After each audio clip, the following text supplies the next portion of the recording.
sesungguhnya ancaman dan balasan untuk orang yang meninggalkan sholat, tidak mau menjaga sholatnya, ancamannya juga besar. Sebagaimana balasan untuk orang yang menjaga sholat adalah surga, maka balasan untuk orang yang tidak mau menjaga sholat adalah neraka. Wa na'udzubillahi min dzalik. Allah Subhanahu wa taala mengatakan, fa khalafa min ba'dihim khalfun adha'us salata wattaba'us syahawat fasawfa yalqawna ghayya. Kata Allah Subhanahu wa taala setelah menyebutkan para nabi yang mulia di dalam surat Maryam, Allah Subhanahu wa taala kemudian mengatakan setelah para nabi tersebut datanglah satu kaum yang datang setelah para nabi. Apa ciri-ciri mereka? Allah Subhanahu wa taala katakan adha'us salah, mereka suka menyia-nyiakan salat, mereka suka meninggalkan salat, mereka tidak mau memperhatikan salat, mereka anggap salat ini hanyalah main-main, mereka anggap salat itu tidak lebih penting daripada gaji dan penghasilannya. Wattaba'us syahawat, dan mereka lebih mementingkan apa yang diinginkan oleh hawa nafsunya. Kata Allah Subhanahu wa taala, fasawfa yalqawna ghayya, maka mereka kelak akan mendapatkan kesesatan dalam hidupnya. Mereka akan mendapatkan kesesatan dalam hidupnya, dan siapa yang sesat maka janjinya adalah neraka. Wa na'udzubillahi min dzalik. Mereka akan mendapatkan kesesatan, tidak tahu arah. Mereka akan dapatkan kesesatan dalam hidupnya, meskipun mungkin gajinya berlimpah, penghasilannya berlimpah, tapi tidak ada keberkahan di dalamnya. Mereka tidak akan rasakan keberkahan di dalamnya. Kenapa? Salat mereka tinggalkan. Allah Subhanahu wa taala katakan, "Famanittaba'a hudaya fala yadhillu wa la yashqa." Siapa yang mau mengikuti petunjuk hidayahku, maka dia tidak akan tersesat dan dia tidak akan menderita, kata Allah Subhanahu wa taala. "Wa man a'rada 'an dzikri." Tapi siapa yang mau berpaling dari peringatanku, siapa yang mau berpaling dari Allah Subhanahu wa taala, fa inna lahu ma'isyatan dongka, maka baginya kehidupan yang sempit. Wa nahsyuruhu yaumal qiyamati a'ma, dan dia akan dibangkitkan pada hari kiamat dalam keadaan buta. Padahal dulu di dunia dia bisa melihat, tapi di hari kiamat dia dibangkitkan dalam keadaan buta.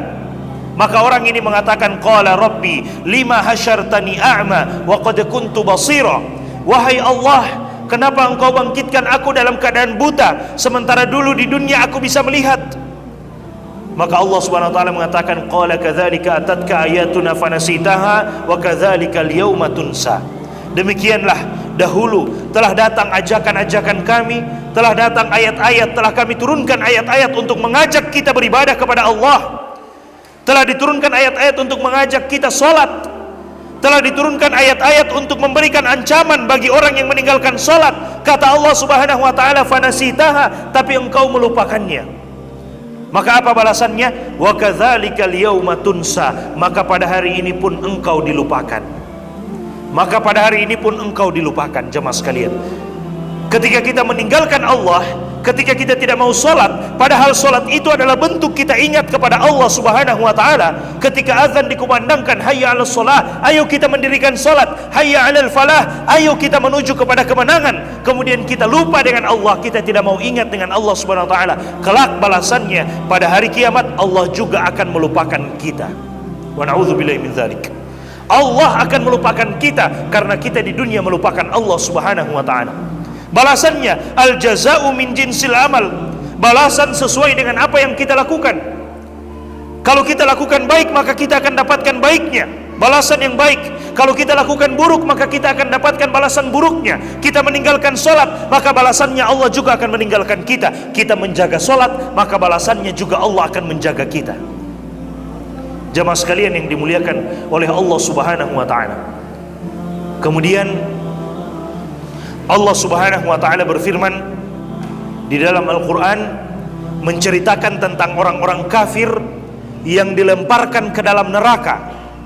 Setelah mereka dilemparkan ke dalam neraka, Allah Subhanahu wa ta'ala kemudian bertanya, ma salakakum fi saqar, wahai penduduk neraka, apa yang menyebabkan kalian dilemparkan ke dalam neraka saqar?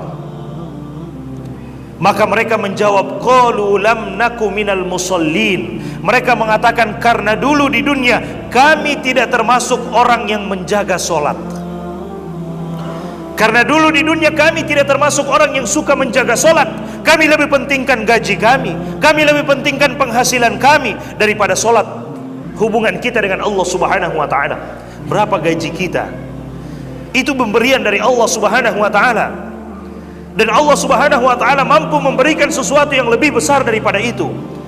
Tapi kadang kita lupa, Allah sudah memberikan gaji kepada kita, Allah sudah memberikan penghasilan kepada kita, lalu kita lupa dengan yang memberikan itu. Kita lupa dengan Allah Subhanahu wa Ta'ala yang memberikan itu kepada kita semuanya. Bapak Ibu jemaah sekalian yang dimuliakan oleh Allah Subhanahu wa Ta'ala, persoalan sholat ini adalah persoalan yang sangat besar. Persoalan yang pertama kali akan dihisap oleh Allah Subhanahu wa Ta'ala antara kita sebagai seorang hamba dengan Allah Subhanahu wa Ta'ala. Hak Allah yang pertama kali akan dihisap, dihitung nanti pada hari kiamat adalah solat kita.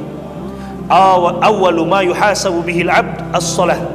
Yang pertama kali dihisap dari seorang hamba adalah solatnya. Hubungan kita sesama manusia yang pertama kali dihisap adalah persoalan harta, persoalan darah. Kalau ada orang yang menumpahkan darah dengan seenaknya, tanpa hak, tanpa cara yang hak. Tapi persoalan antara kita dengan Allah yang pertama kali dihisap, dihitung pada hari kiamat adalah solat.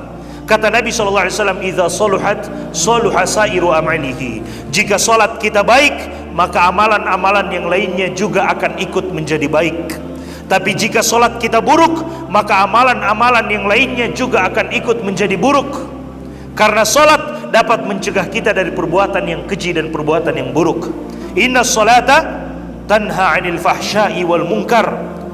Sesungguhnya solat ini dapat mencegah kita dari sesuatu yang buruk. Kalaupun kita terjatuh, maka dengan solat itu kita akan dibuat bisa kembali kepada Allah Subhanahu wa Ta'ala, bisa langsung bertaubat kepada Allah Subhanahu wa Ta'ala. Kenapa? Karena kita menjaga solat kita. Jaga solat Bapak Ibu jemaah sekalian. Dunia ini sementara, tidak ada yang tahu kapan kita kembali kepada Allah Subhanahu wa Ta'ala. Sementara semuanya.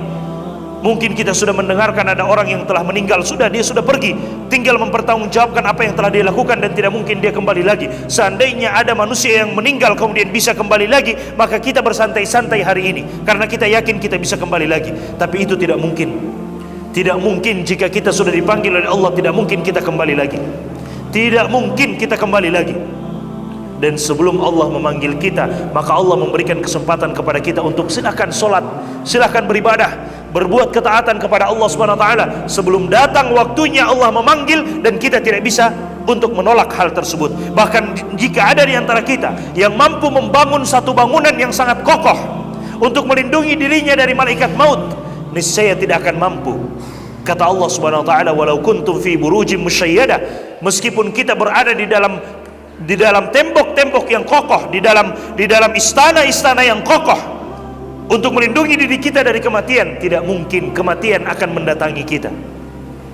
Kematian akan mendatangi kita. Tidak mungkin mereka bisa menjauh dan lari dari kematian tersebut. Maka sebelum kematian itu datang, sholat. Sebelum kematian itu datang, beribadah. Sebelum kematian itu datang, berbuat ketaatan kepada Allah Subhanahu wa Ta'ala. Karena pasti akan datang kematian itu, kita tidak tahu kapan akan datang. Karena itu merupakan rahasia dari Allah. Karena dia adalah rahasia, maka jangan pernah lalai. Boleh jadi ketika kita lalai, tiba-tiba kematian datang. Wa na'udzubillahi min dzalik. Boleh jadi ketika kita sedang lalai, tidak mau sholat, tiba-tiba kematian itu datang kepada kita dan kita tidak bisa berbuat apa-apa lagi pada waktu itu.